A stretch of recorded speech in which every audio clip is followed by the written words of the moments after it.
An archipelago bounded by the Pacific Ocean and the South China Sea, the Philippines is located atop one of the most ecologically diverse seascapes. But it is also this very location that has made it highly vulnerable to the changing climate. Sitting astride the typhoon belt, the Philippines is no stranger to fierce typhoons and heavy rains. It also regularly experiences severe drought. Now climate change has put the country more at risk. Landslides, erosion, massive flooding, seasons of drought, and the loss of property and lives are a constant reality. For poor Filipinos in disaster-prone areas, learning to adapt is an integral factor for survival. Faced with climate change, they are now looking for ways to lessen the risk of disasters. Supported by the Australian Agency for International Development, or AusAID, Oxfam launched a project on the improvement of disaster risk reduction knowledge management systems in the Philippines.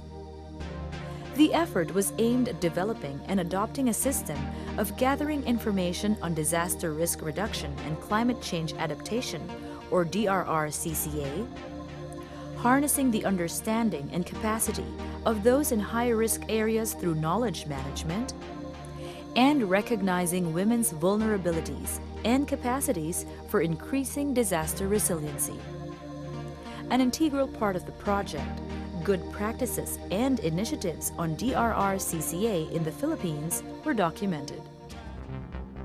A roundtable discussion between various stakeholders set the selection criteria for choosing case studies on exemplary practices DRR-CCA.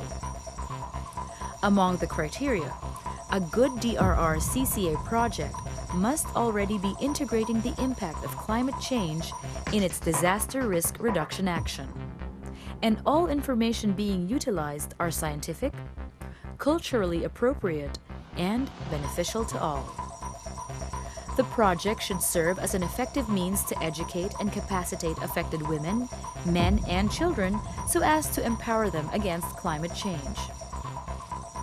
Also, an outstanding DRR-CCA practice not only allows women to be part of the project, but actually encourages them to lead community initiatives as well.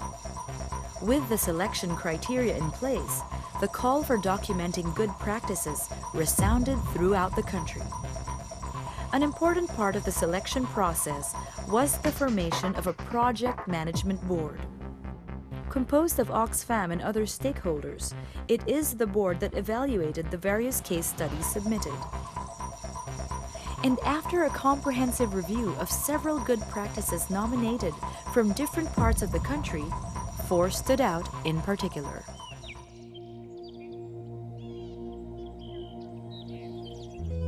In Dumangas, Iloilo, changes in climate have put agricultural production at an all-time low.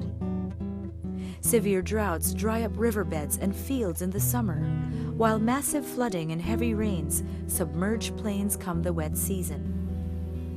With very little yield and dwindling financial gains, local farmers and the local government of Dumangas formed the Climate Field School.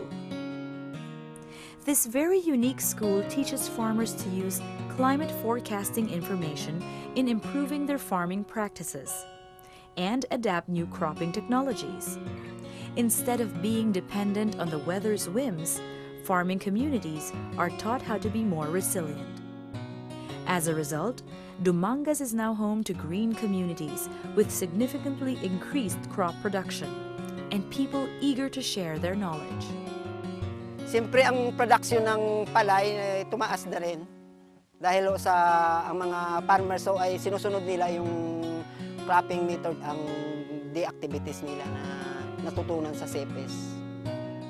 To my fellow local chief executives, pag yung bayan natin ay laging nalalagay sa risk, especially on the different hazards that we are experiencing because of climate change as well as disasters that are coming in na hindi natin na-expect. Mas maganda na rin talaga na prepared tayo in all these kinds of events na pumapasok sa ating bayan. You can always learn from us. You can always replicate this program. Pag-usapan po natin.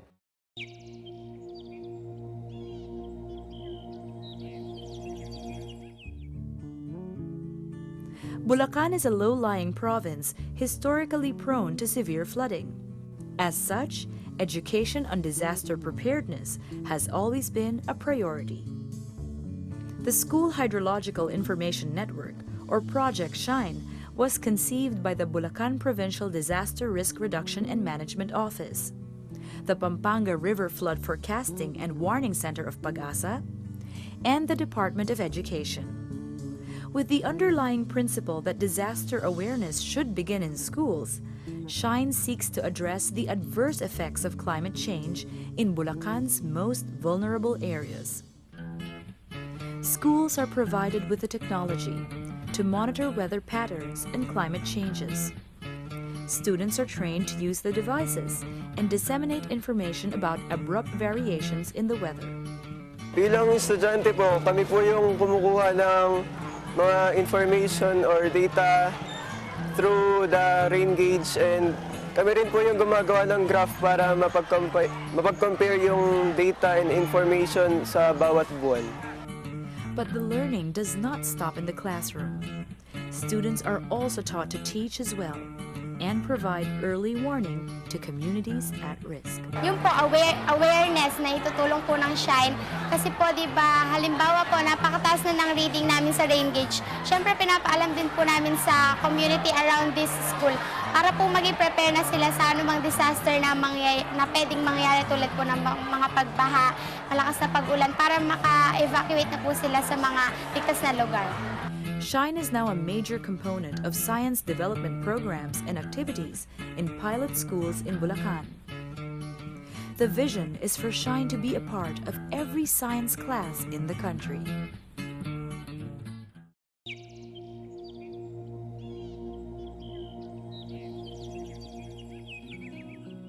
Panoramic Ginsaugon village in St. Bernard, in the province of Southern Leyte, belies a harsh truth: its vulnerability to almost all type of disasters.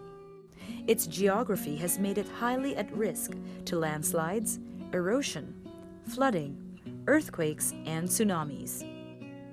Ginsaugon in St. Bernard made news in 2006 when, without warning and time to evacuate, the whole village was buried in a landslide. It was a wake-up call for local officials. The need for an early warning system was immediate. The success of St. Bernard Disaster Risk Management Program meant having the right tools for weather monitoring and effective early warning devices. The READY project, supported by AusAID, used hazard maps to pinpoint flood-prone areas in the municipality. Flood markers, rain and staff gauges, and telemeter devices were installed. The program also integrated a hands-on approach for community members. They were trained to assess, monitor, warn, and respond in emergency situations.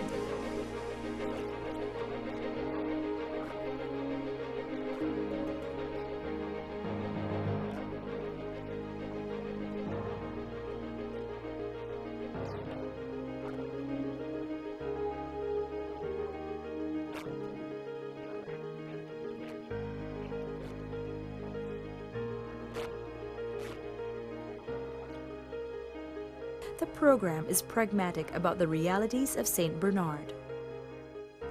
While the municipality is continuously battered by storms, people are now more prepared and confident to weather whatever the changing climate may bring.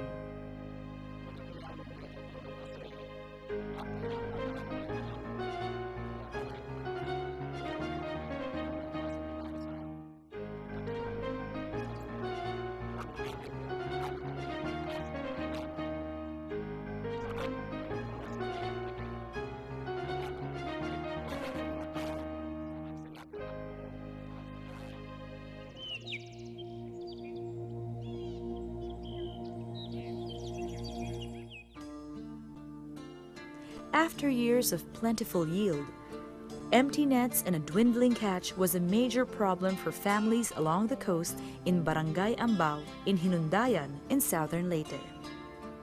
Decades of abusive fishing practices using cyanide, dynamite, and finely woven nets took its toll on the once abundant waters. In 1999, the Bureau of Fisheries and Aquatic Resources in Tacloban City initiated the establishment of Marine Protected Areas, or MPAs. Barangay Ambao was chosen as an MPA site. Active community involvement and local government support made the MPA in Barangay Ambao a success.